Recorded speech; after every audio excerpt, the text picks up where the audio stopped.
Seguimos a poblaciones vulnerables, hay que tener mucho cuidado en prescribir fármacos, especialmente en los niños, en los ancianos y en las mujeres gestantes, porque fisiológicamente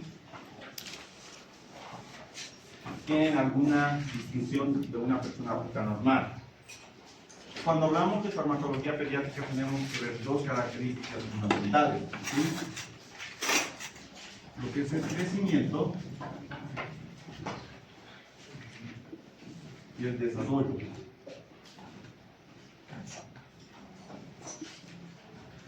El crecimiento y el desarrollo. El crecimiento no es lo mismo que desarrollo, ¿verdad o no?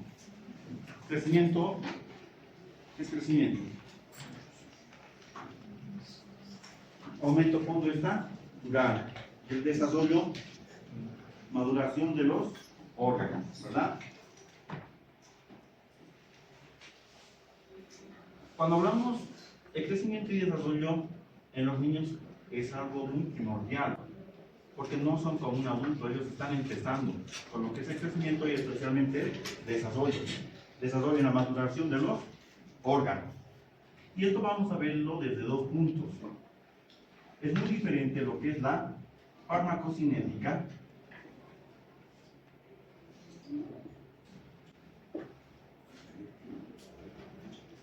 y la farmacodinámica.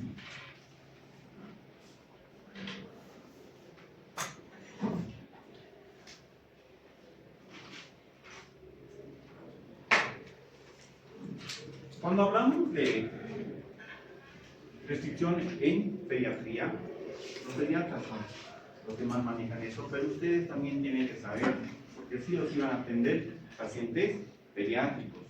En muchos lugares no hay pediatras, especialmente en el área rural. Actualmente los médicos generales son los que se encargan de realizar lo que es la prescripción médica en el área rural. ¿Sí? La mayoría de los pacientes, o muchos pacientes, son pediátricos. Entonces, vamos a definir, por ejemplo, la clasificación para hablar en este aspecto, según las edades o según el grupo etario pediátrico. ¿Sí? Vamos a hablar de neonato. Cuando hablemos de neonato, nos vamos a referir a todas aquellos que son recién nacidos hasta los 28 días.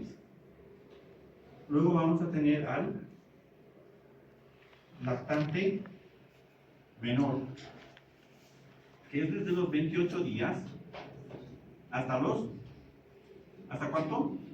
6 meses. Al lactante mayor,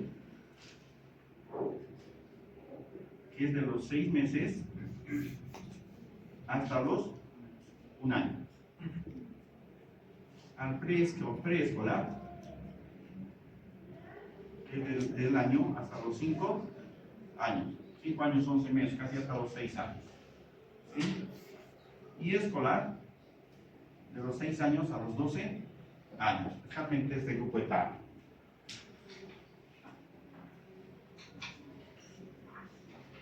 Hay que tener bastante cuidado, especialmente en lo que son los neonatos y los lactantes menores, porque en estos dos grupos etarios no están ni con el crecimiento total ni tienen el desarrollo total de sus órganos y sistemas ovoparáticos. Por eso hay que tener bastante cuidado.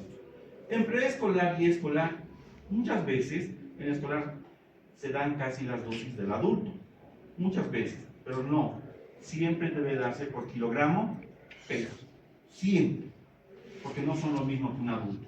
Pero en estos dos es más importante, hasta aquí en estos tres, porque si nosotros nos excedemos en las dosis, podemos producir toxicidad. Y veamos las características de estos, especialmente de estos tres, porque en estos tres es donde se va a completar el crecimiento y desarrollo de los órganos y enzimas y demás. Cuando hablamos de farmacocinética nos vamos a referir primero a la absorción.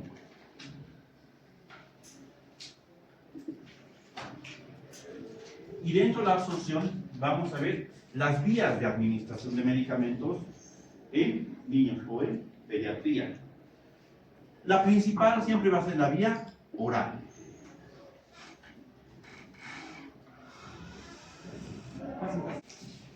En los pacientes pediátricos no es bueno darles tabletas o comprimidos de gran tamaño. ¿Por qué?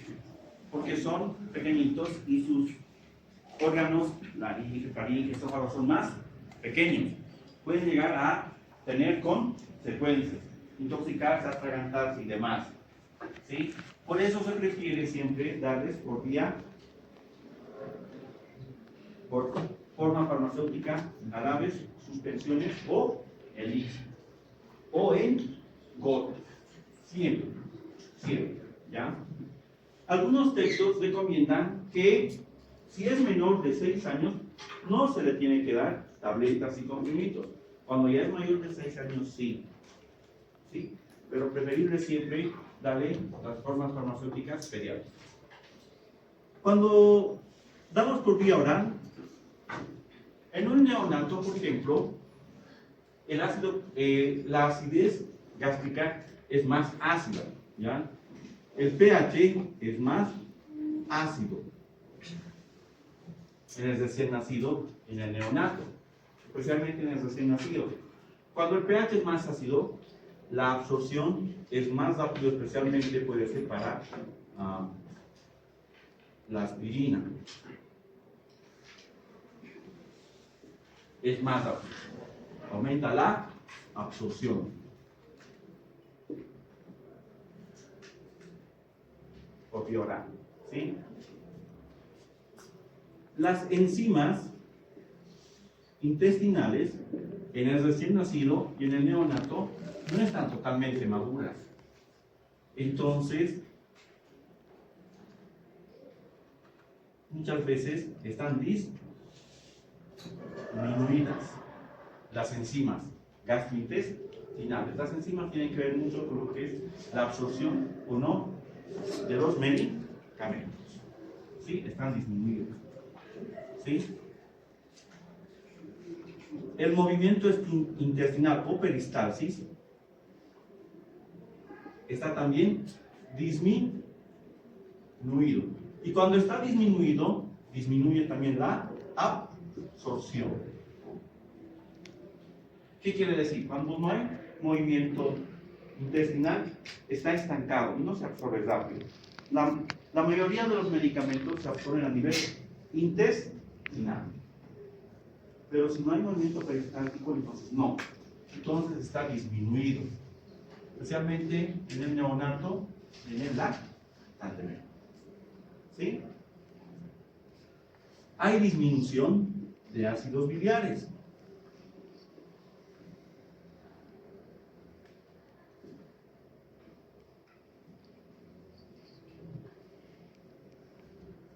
Entonces, todos estos aspectos hacen, por ejemplo, que cambie la absorción de los medicamentos a nivel cuando se administran por vía oral. Y hay que tener cuidado.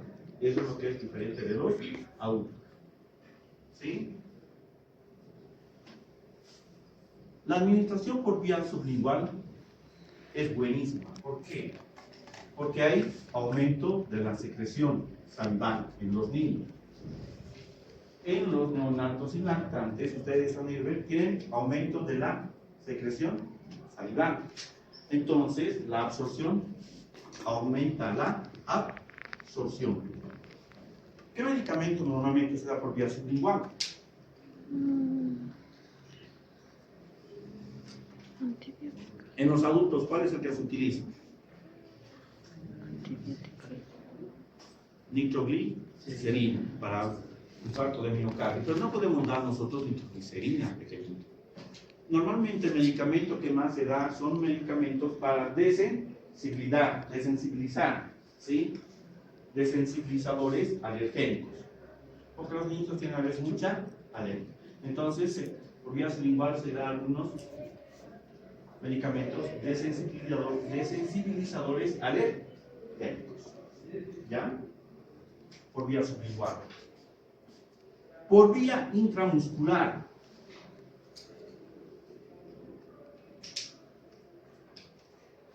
No está permitido o no es bueno dar la administración de medicamentos por vía intramuscular en los niños. ¿Sí? Muchos textos dicen que no, especialmente neonatos y los lactantes. No es prudente dar formistamol. ¿Por qué? Porque la absorción está disminuida. Puede ser dolorosa y puede tener muchos efectos adversos.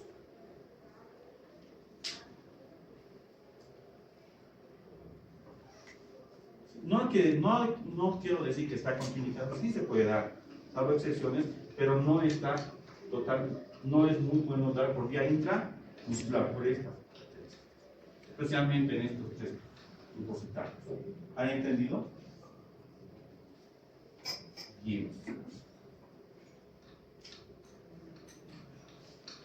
Por vía cutánea.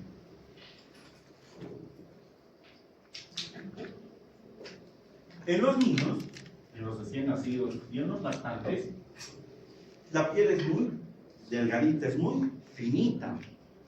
¿Cuáles son las capas de la piel? ¿Cuántas capas son? ¿Cuánto? ¿Cuáles? No son 3 capas. Capas de la epidermis. 7. La de la piel. De la piel, ¿cuál es la esta?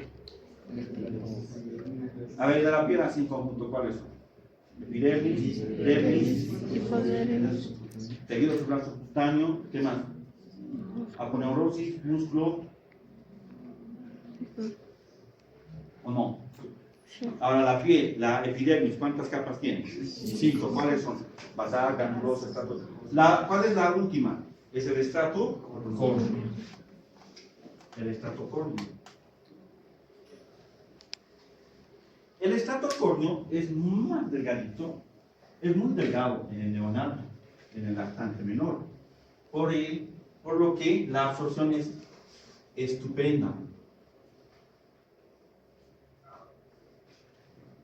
La absorción por vía cutánea es buenísima. Es buenísima. O sea, se absorbe rápido. Pero hay que tener cuidado con algunos medicamentos. Por ejemplo, no podemos... ¿qué viene en crema? Vienen, por ejemplo, los corticoides, dexametasona, ¿verdad o no? Hay que tener mucho cuidado con las pomadas, especialmente los corticoides, porque cuando se cortan los niños, se absorbe tan rápido, la absorción es 2.7 más rápido que en el del adulto.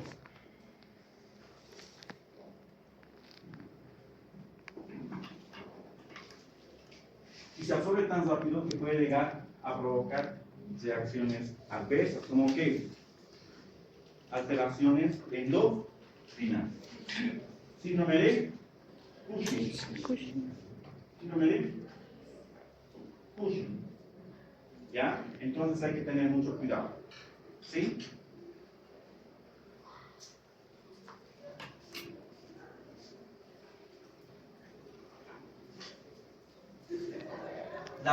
¿Qué viene después de la absorción?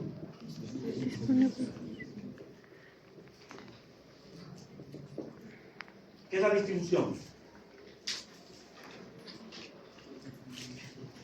Absorción es el paso del medicamento al flujo sanguíneo. ¿Qué es la distribución? Ya llevamos. ¿Cómo se va a distribuir? Es el paso del medicamento por todos los líquidos corporales, tejidos y órganos del cuerpo. Una vez que pasa a la sangre, tiene que pasar a todo el cuerpo. Por ejemplo, si yo quiero darle un antibiótico para el hueso, de la sangre no tiene que pasar al. Quiero darle para el cerebro, de la sangre tiene que pasar al. Eso se llama distribución. ¿Sí? Se tiene que distribuir. Mientras mejor se distribuya, mucho más, ¿verdad? La distribución es diferente, porque para que haya buena distribución, todo está relacionado al agua corporal total. Al agua corporal total. Todo cuando se habla de distribución está en relación al agua corporal total. ¿Sí? Y el agua corporal total es diferente en el recién nacido. ¿Cuánto es el agua corporal total? No, aproximadamente, esto es aproximadamente un 80%. En un recién nacido pretérmino puede llegar a un 85 al 90%. Recién nacido pretérmino, prematuro. ¿Sí?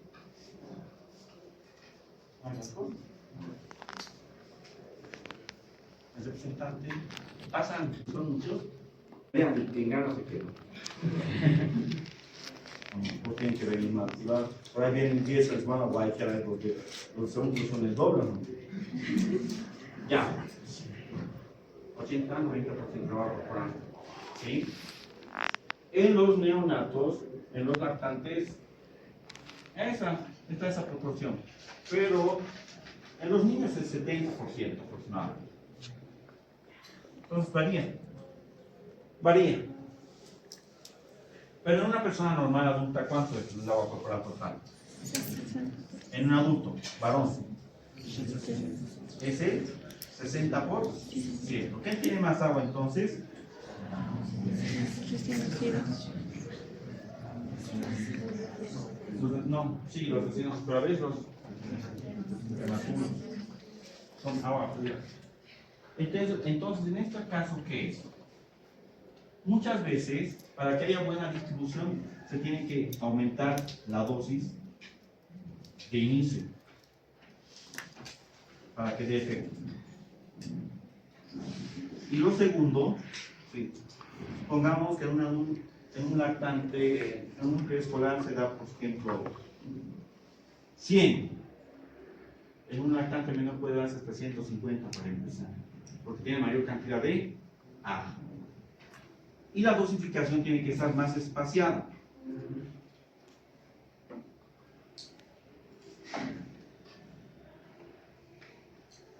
Ejemplo, la amoxicilina se da cada 8 horas en los adultos, pero en los niños muchas veces se da cada 12 horas. Eso se llama espaciamiento, más espaciado. ¿Sí?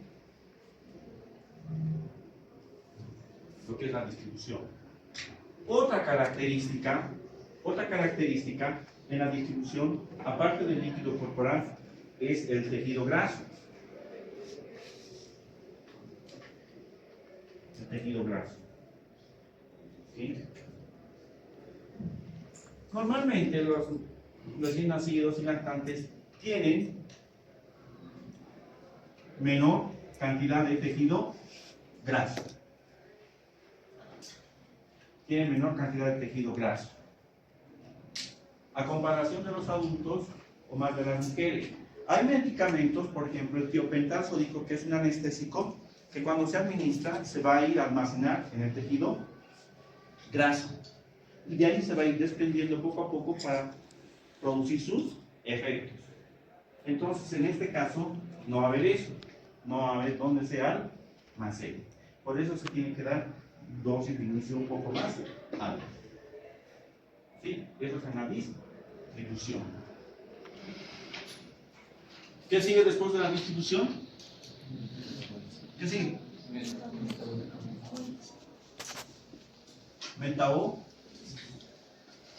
Metabolismo o biotransformación. ¿Qué es la biotransformación?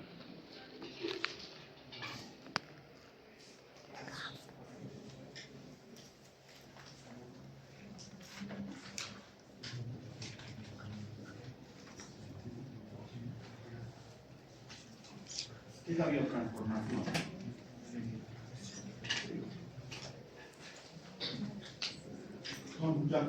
Esto es ya para ustedes que ven farmacología. Cuando llevemos antibióticos beta-lactámicos, ahí vamos a llevar absorción, distribución, metabolismo y entonces, en general, sufre el medicamento para inactivarse y pueda ser eliminado del cuerpo. La mayoría de los medicamentos son lipofílicos. Y para que se eliminen, tienen que ser hidrofílicos, hidrosolubles. Porque la mayoría son liposolubles. Y para que se eliminen, tienen que ser hidrosolubles. ¿Por dónde se elimina normalmente? Por la orina. y por la orina se elimina todo lo que es hidrosoluble. O eliminan grasa, gotitas de grasa por su orina. Vayan la próxima vez que vayan a orinar, filmen a ver, busquen ahí si hay grasa. Es líquido, ¿verdad? Ahora si hay grasas, hay procesos patológicos donde sí se puede eliminar por puntos muy pequeños, entonces están mal. No es porque hayan comido mucha grasa, nada de eso. Son patologías, pero se elimina hidrosol. Entonces, ¿eso dónde se produce? A nivel del hígado. ¿Y quiénes son los encargados? Hay dos fases en el hígado. En el metabolismo biotransformación hay una fase 1 y una fase 2. En la fase 1 normalmente va a haber oxidación, conjugación, acetilación, ¿verdad? ¿O no? De los metabolitos del medicamento. Y aquí se necesitan especialmente los citocromos P450. ¿Cuál es el más importante? El 3A4. El segundo, 2D6. El tercero, yo voy a... Estudian muchachos con la cocina porque no hacen mis preguntas fáciles. De la letra chiquita, la letra chiquitita. Cuando están respondiendo, todo este año tienen que dominar, esto tienen que dominar, así como las tablas del cielo. Ya.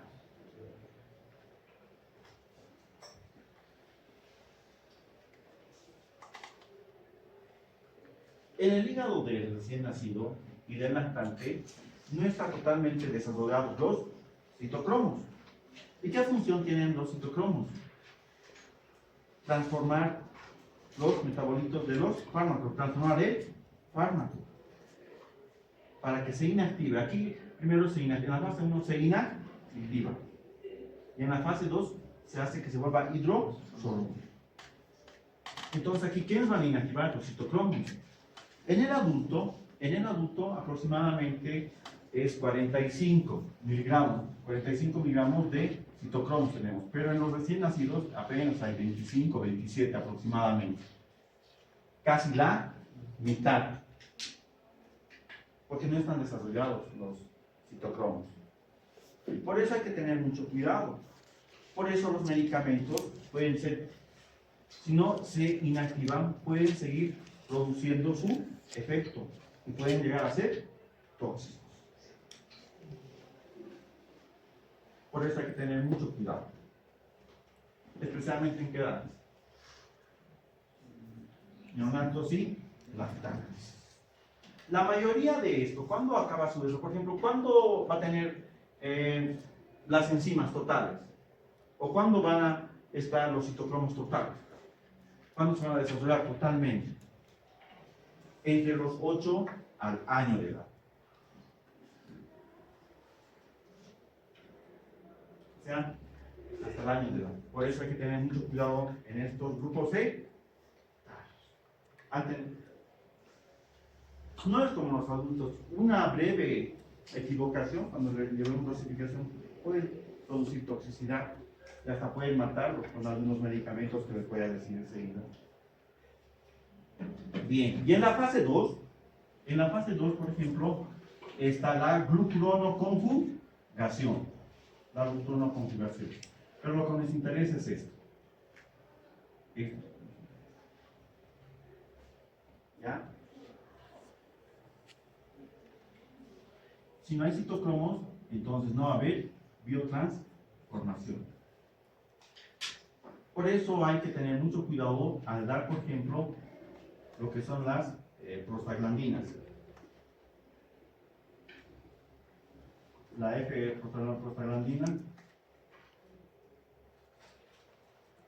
prostaglandina F1 y la prostaglandina F2. ¿Qué son las prostaglandinas?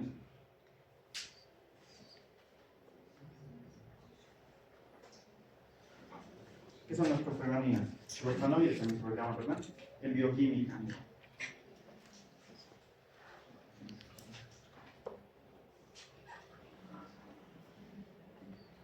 todo lo que han llevado primero, segundo y tercero, en segundo, entra aquí. En los casos clínicos que ustedes están viendo los casos clínicos, ¿verdad? Ahí se tienen que hablar sobre todo lo que han llevado, todo en conjunto. Porque no se puede dar solamente traumatología una sola cosita, todo en conjunto. ¿Ya? Muy bien. Estos prostanoides, por ejemplo, en el neonato, en el recién nacido, disminuyen. ¿Por qué? Por aumento de la presión de oxígeno, porque respira. Cuando respira, disminuyen las prostaglandinas y lo que hacen es cesar el conducto arterioso. Si es el conducto arterioso, cierra el conducto arterioso. En los prematuros, cuando nacen, no pueden respirar bien. Entonces, ¿qué va a pasar? Estos aumentan y va a haber apertura o no cierre del conducto arterio o persistencia del conducto arterio venoso. ¿Han escuchado eso, verdad o no? Persistencia del conducto arterio venoso. Y eso se tiene que cesar al momento de nacer. ¿Sí? Entonces, por aumento de la presión de oxígeno hace que disminuyan esto y se cierra.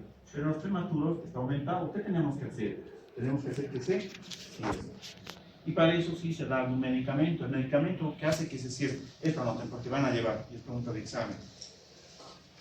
Cuando llevemos AINES, es la indometacina.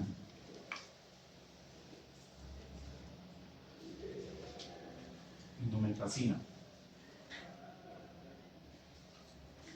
La indometacina. ¿Ya? ¿Qué es la indometacina? Es un antiinflamatorio no esteroideo.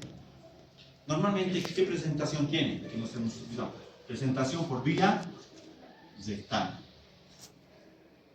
Viene en supositorio. Baja la temperatura, baja el dolor.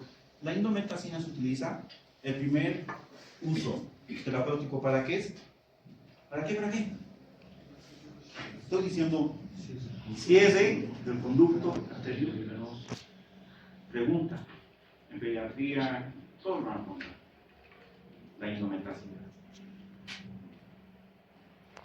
No, y aquí nos estamos olvidando. ¿Por qué vía de administración es vía rectal? En los niños, sí es bueno administrar por vía rectal. ¿En qué casos se puede administrar por vía rectal? Porque en los adultos no se administra, ¿no? Casi mucho o no. Pero en los niños, sí o no. La mayoría de los supositorios es en los niños. ¿En qué casos se administran los medicamentos? Casos de vómitos, puede ser. Pero es lo siguiente: urgencias médicas, convulsiones,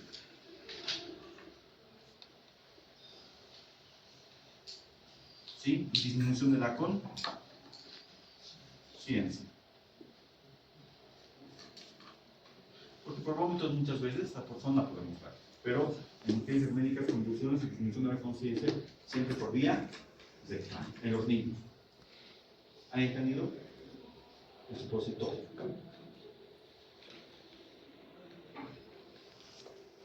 Ya. Entonces hay que tener cuidado con los medicamentos, porque quienes inactivan los medicamentos son los citocromos. Por ejemplo, la ampicilina es un antibiótico y se da cada 6 horas. ¿Sí? El tiempo de vida medio, cada 6 horas. ¿Y quiénes los inactivan? Son los citocromos. Si no tenemos citocromos, ¿qué puede pasar? No se van a inactivar y van a seguir produciendo su. Por eso hay que tener mucho cuidado, especialmente en qué? En neonatos y lactantes. Hasta lactante mayor, ¿no? Porque hasta el año de edad, ¿o no? En esos casos. Pasaremos a excreción.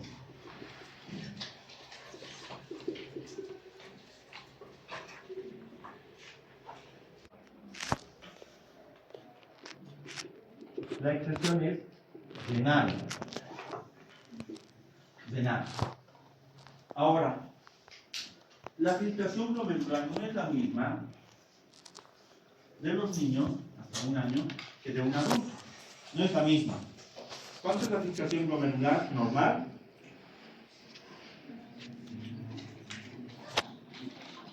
¿Cuánto es? ¿Cuánto es la cantidad de sangre que pasa por los riñones por minuto? 90 a 120 ml por minuto. 90 a 120. Ahora, de 90 a 120 usted va normal, ¿ya? De 60 a 90 es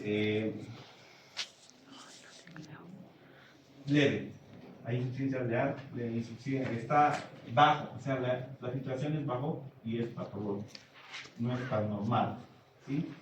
Luego tenemos de 30 a 40, de 30 a 45, de 45 a 60, que es moderado, y de 30 a 45, que es grave. Son los grados de insuficiencia renal. Se dice que una persona tiene insuficiencia renal cuando es menor a 30 ml por minuto la filtración glomerular. Y es más severa cuando es menor a 15. De 15 a 30 o menor a 15, ahí sí que es grave. Cuando son menor a 30, normalmente estos pacientes necesitan, ¿qué necesitan? Diálisis. Hemodiálisis. Porque sus riñoncitos ya no funcionan. Y si, ¿quién elimina la mayoría de los medicamentos? Es el riñón. Y si no se puede eliminar, el medicamento se va a quedar y puede producir toxicidad. Entonces, para todo el año, todo paciente, sea adulto, niño, menor, lo que sea, si tiene menor a 30 ml minutos, nunca se da la dosis completa. Siempre se da la mitad o menos. Van a ver, y aquí acá. Nunca se da. Y además se tiene que espaciar. Si se da cada 6 horas, se tiene que dar cada 8 o cada 12 horas. Por eso hay que tener mucho cuidado. Ahora, ¿por qué los niños? Los niños no tienen insuficiencia renal. No, pero su filtración glomerular está disminuida. La filtración glomerular en los niños, especialmente hasta el año de edad, está disminuida. Está disminuida en un 30 a un 50%. No es que estén mal, sino que todavía no está maduro por el crecimiento y desarrollo. Y si está disminuido, ¿tengo que darle la dosis normal o tengo que darle menos dosis? Menos. Por eso en los niños se utiliza siempre la dosis por kilogramo peso.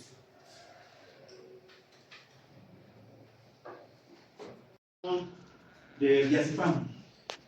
¿Cuál es el mecanismo de acción de la digoxina? Todos tienen ese mecanismo de acción. Se llama fármaco dinámico. Porque todos tuviesen la misma acción, entonces, no. ¿Para qué no hace tanto como para la misma acción? Tienen diferentes mecanismos de acción sobre la célula. ¿Verdad? Cuando hablamos de mecanismo de acción, está la célula y tienen sus receptores. Entonces viene el medicamento se une al receptor y desencadena un efecto en esta célula. Ya sea, esta célula puede dar secreción, puede dar inhibición, puede ser estimulada, puede hacer que ingresen iones, que salgan iones, etc. Está provocando un cambio en la célula. Y ese cambio es un efecto. Entonces, cuando hablamos de farmacodinamia, nos vamos a referir a los receptores. Los receptores, al igual que en la farmacocinética, tampoco están totalmente desarrollados en su totalidad, especialmente en qué edad, neonatos y lactantes. No están totalmente desarrollados. Entonces, los medicamentos muchas veces en el adulto puede actuar, pero en el niño no hay esto, entonces actuará o no actuará. No va. ¿Se dan cuenta? A eso me refiero. ¿Sí? Y eso se debe a diferentes factores. ¿sí? A factores genéticos y fenotípicos.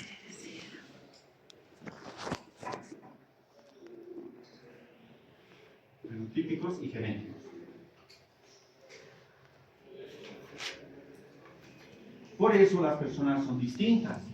Hay algunas enfermedades que afectan más, por ejemplo, a algunas personas de raza y otras menos. Por ejemplo, las hemoglobinopatías pueden afectar más a aquellas personas de raza negra. O el cáncer puede afectar más a aquellas personas de raza asiática. A eso se llama ¿qué? Fenotipo. El genotipo y el fenotipo están muy relacionados con el crecimiento y desarrollo de los deseos. Por ejemplo, acá nosotros, los que somos de los Andes, muchas veces, o en gran porcentaje, tienen intolerancia a la lactosa. ¿Toman leche y les da diarrea o no? En otros países no. En los ingleses, por ejemplo, su desayuno diario sello constante es leche. ¿Por qué se debe? Al desarrollo. Factores genéticos y fenóticos. Ahora veamos, ¿cuáles son las interacciones? ¿Qué medicamentos son peligrosos, Marco? ¿Qué interacciones? O sea, en los niños, ¿qué interacciones, qué medicamentos no se pueden dar? Por ejemplo, en los niños no es bueno asociar los siguientes medicamentos. AINES, esto solamente es farmacodinámico. Vamos a ver las interacciones. ¿Qué es una interacción?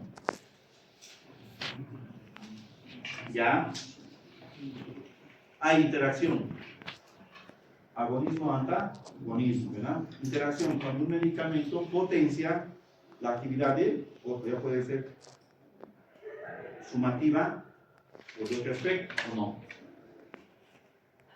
Pues cuando dos medicamentos se administran, esos medicamentos o bien pueden potenciar el efecto, o bien pueden neutralizar sus efectos, o bien los dos medicamentos pueden provocar más efectos adversos.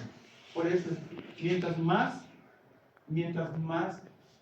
medicamentos dan a una persona, pueden llegar a producir mayores interacciones medicamentosas y mayores reacciones adversas. La recomendación, muchachos, no es recetar por recetar. Mientras menos medicamentos receten, mucho mejor. ¿Han entendido? No es aquel más capaz que receta todo. Hay todo un papiro. No. Estás ocasionando daño al paciente. Claro, hay excepciones donde ustedes van a ver, en geriatría, todo les duele o no. Entonces ellos ya tienen cada hora esto, la otra hora esto, ya. Pero les lastima. Pero una persona adulta y en niños, no, es peligroso. Porque no tienen muchas enfermedades como las de un anciano. Nunca se asocia AINES con antiepilépticos. Especialmente los inhibidores de la recaptación de serotonina.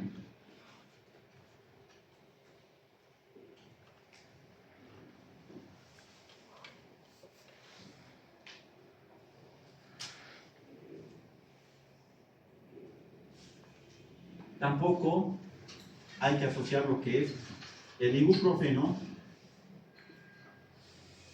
con antiepilépticos, porque pueden llegar a provocar esto. ¿Qué puede llegar a provocar? Hemorragia. Puede a provocar toxicidad. Algunos ejemplos. Cuando nos referimos a AINES, ¿a qué nos estamos refiriendo? Aquellos antiinflamatorios, diclofenac, paracetamol, metamizol, ibuprofeno, ketoprofeno, aspirina, indometacina, todos ellos. ¿Han entendido? Y los antiepilépticos, aquellos que utilizan para las convulsiones o como antidepresivos. ¿Ya? El ibuprofeno con los antiepilépticos puede llegar a producir toxicidad. O si damos AINES y los asociamos con muchas veces dan con plantas medicinales o con algunas plantas, por ejemplo con el ajo. El ajo es muy bueno en el adulto. En el adulto sí. Y en los ancianos, porque tiene muchas funciones beneficiosas el ajo. Pero en el niño, si lo asociamos a los AINES, puede darnos disminución de la producción de plaquetas. Y si hay disminución de la producción de plaquetas, nos puede dar hemorragia.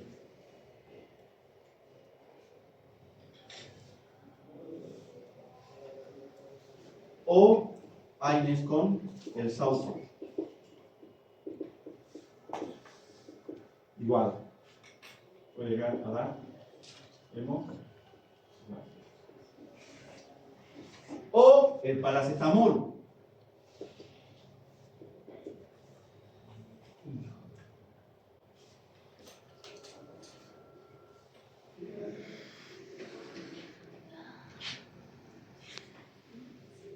Se llama la planta.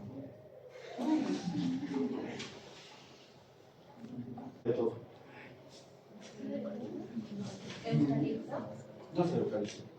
Es igual que el eucalipto que se utiliza como mucolítico antiexpectorante. Equinacia. Equinacia, algo. Equinacia, entonces. Equinacia, ya. Equinacia. Eso puede dar una hepatopatía.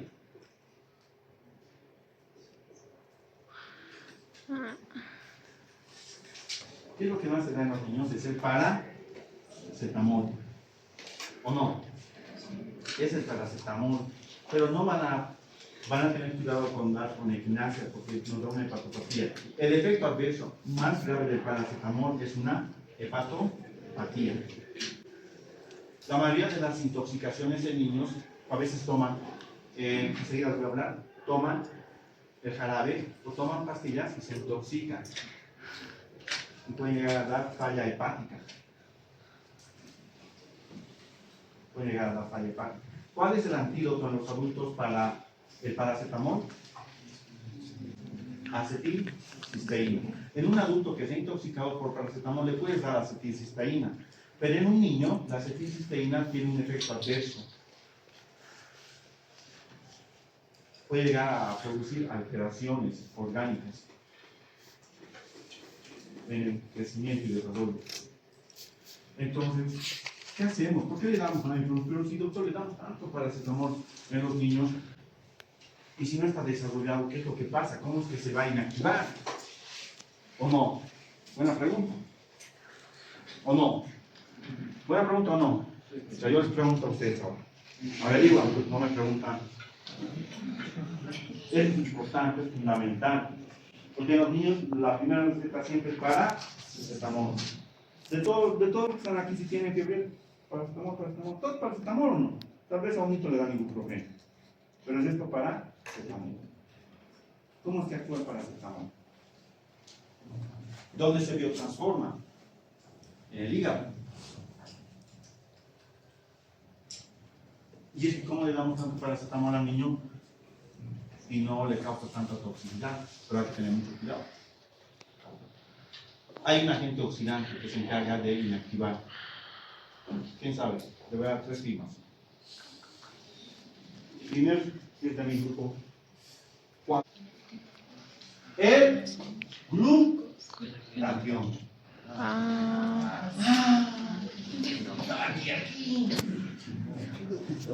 El glutatión. ¿Sí? El glutatión.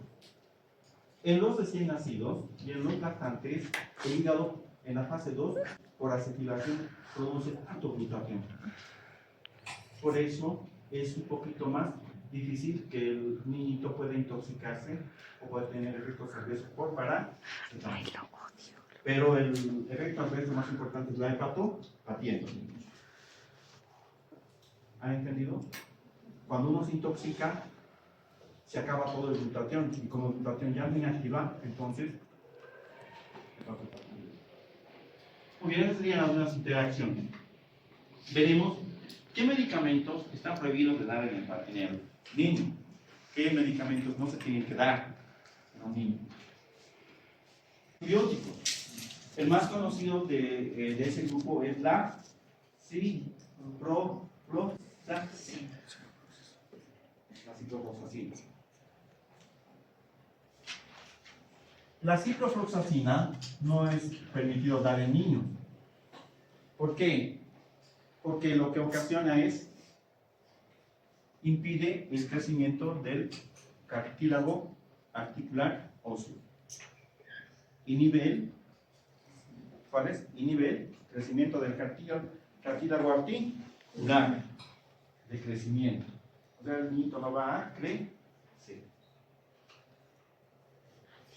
¿Vale? Hay que tener cuidado, no se da. ¿Ha entendido? Ciprofloxacina.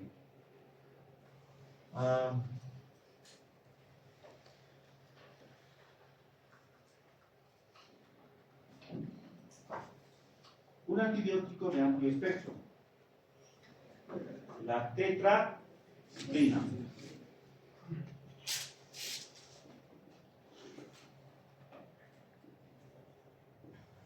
La tetraciclina es un antibiótico de amplio espectro. No se da porque produce alteración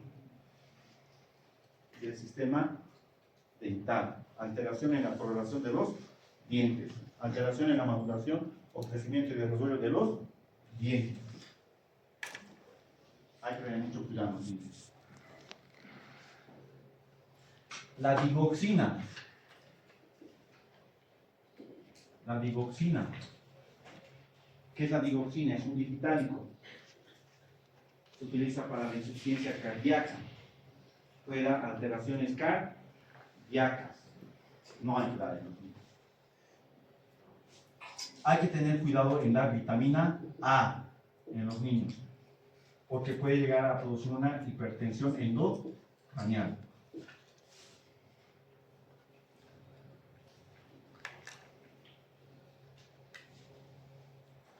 Hay que tener cuidado en dar, por ejemplo, en los niños algunos fármacos contra las prostaglandinas, por ejemplo, el Montelukast. Montelukast, que se utiliza en el asma, y lo que hace es disminuir las prostaglandinas, porque las prostaglandinas son inflamatorias. Coma, etcétera. ¿Completan ya? 5 más ustedes. Ya veis que es las 6. La dosificación, con eso acabamos.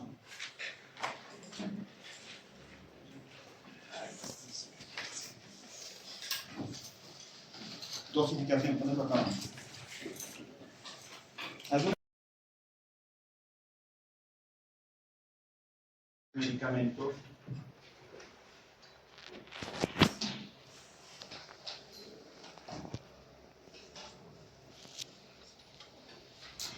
medicamentos que si nosotros nos equivocamos en la dosificación podemos llegar a matar a los niños por una milésima parte.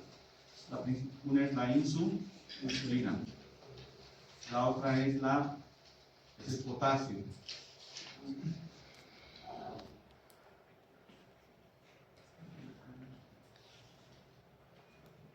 Luego tomamos.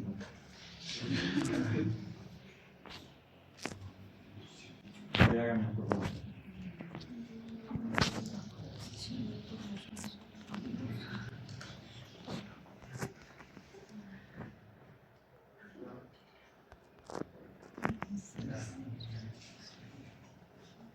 ¿Aspirina?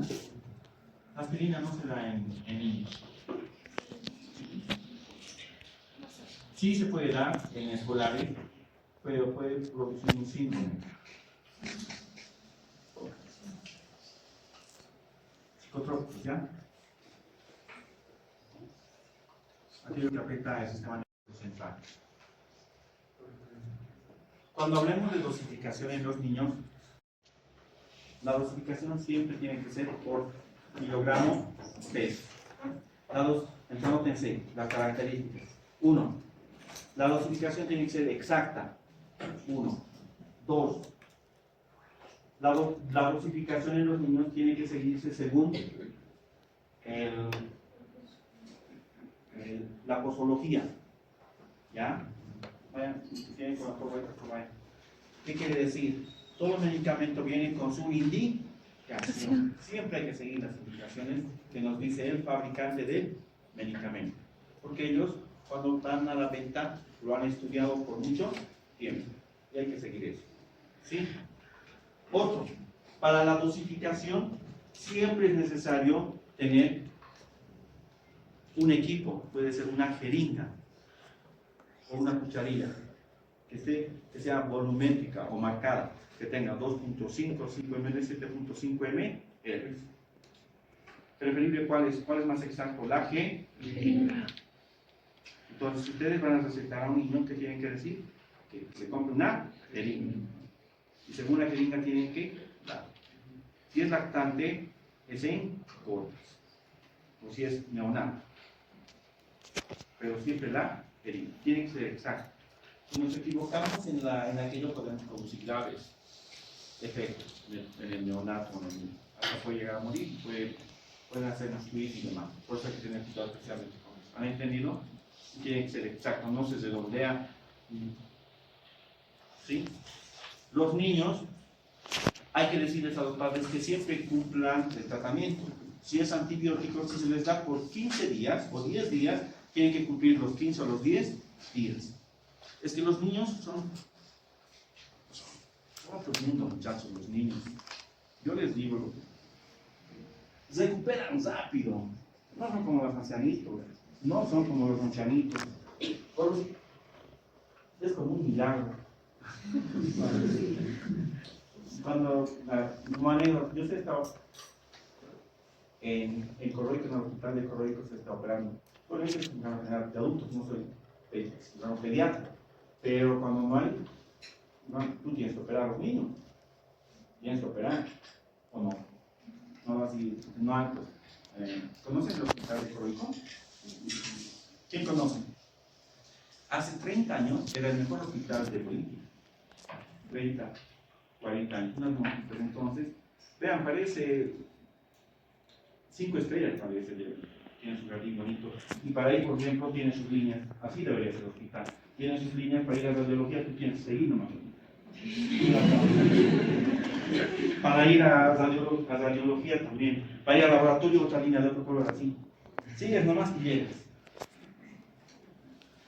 Entonces, se operan niños, así con peritonitis, todo se operan, y evolucionan. Rápido evoluciona. Rápido, muchacho. No es como los adultos, están 4 o 5 días, pero los ancianitos una semana, 2, un mes. No es lo mismo. Por eso son otra vida los niños. Tienen que tener mucho cuidado. A los niños siempre hay que curar bajo anestesia. Nunca las quemaduras así, porque son por ahí, siempre bajo anestesia. Ahora, los anestésicos, no es bueno dar anestésicos generales en los niños antes de los 4 años. ¿Por qué? Porque si les operamos con anestesia general, una de las reacciones adversas es disminución de la cognición. Los anestésicos generales. Se puede dar otro tipo de anestesia intravenosa, pero no general. Porque si es mayor de 4 años ya puedes operar, pero menor hay que tener mucho cuidado. Pero se evoluciona rápido. Al día ya están caminando. ¿Estás en caminar? A los 2 días están caminando. ¿Han entendido? Ya, ahora sí.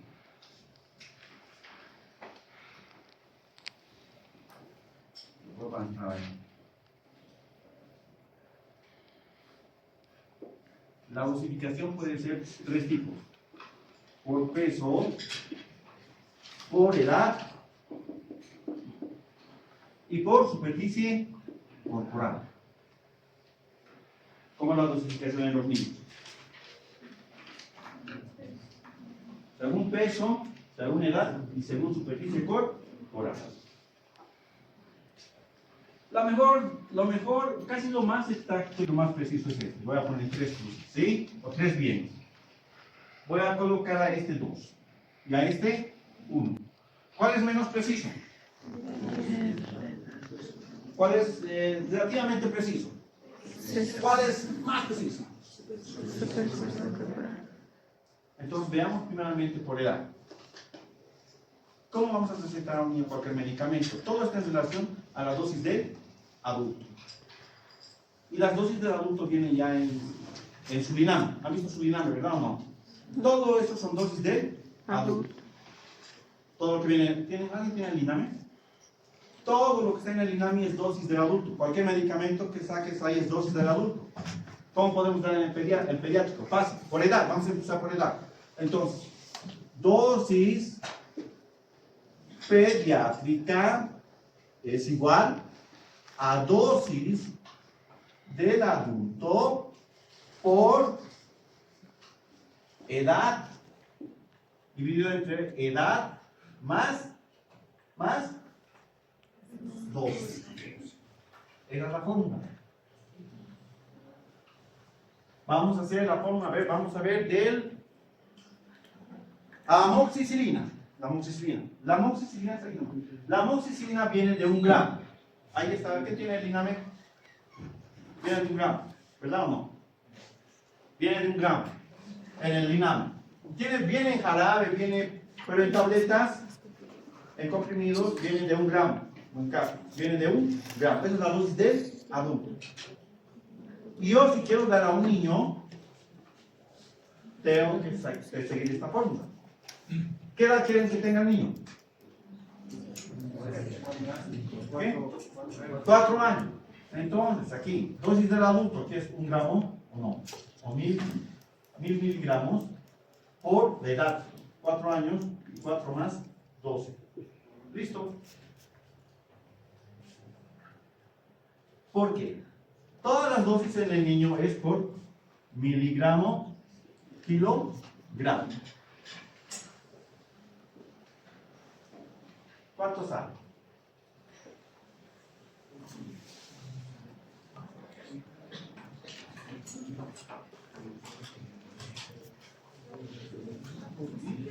¿Cuánto? 250 miligramos. Entonces tengo que dar 250 miligramos cada 12 horas.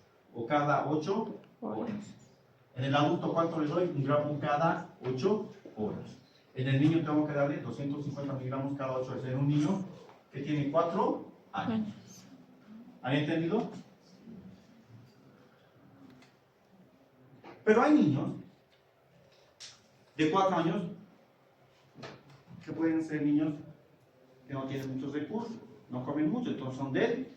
Y hay niños que son bien mimados, que cada día comen su chasca, su chicharrón, todo, y parece que esponjitas, ¿no? ¿Cómo se llama? De las llantas. Pirelli, ¿cómo? De las llantas, donde es chicos. Michelin. ¿Conocen eso o no? El logotipo. Busquen Michelin. Les parece globito. Entonces, no le podemos dar lo mismo a los dos, ¿sí o no? Porque uno va a pesar casi 3 veces más que el otro, ¿no? Y la misma dosis al pequeñito, en este le puede producir toxicidad al muy delgado. Y al muy gordito no le va a hacer efecto a nada. ¿O no? Entonces, por eso no es tan exacto. Pero sí se puede utilizar. ¿Han entendido? ¿Y cómo pueden saber si está bien para la edad o no? Mediante las tablas, ¿o no? En los centros de salud siempre hay tablas. Talla ahí, peso. Si estamos, no. Vamos a pasarnos a este, que es mucho mejor. Porque aquí nos va a dar el peso. Y aquí es el dosis pediátrica es igual dosis del adulto. Así la ponemos entre paréntesis, porque primero se hace esto. Peso en kilogramos dividido entre 70. ¿Listo? Saquen lo mismo. 14. Esto es aproximado, pero es más exacto, ¿verdad? Porque yo les he dado el de 5 años pesa 20 kilogramos.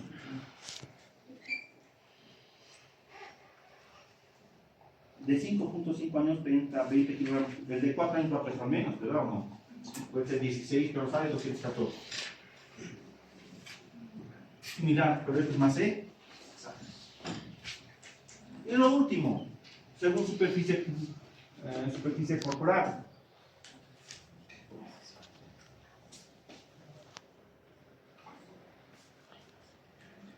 Ya aquí. La fórmula es igual. Dosis pediátrica es igual a dosis del adulto por superficie corporal del niño dividido entre 1.73 metros cuadrados. Listo.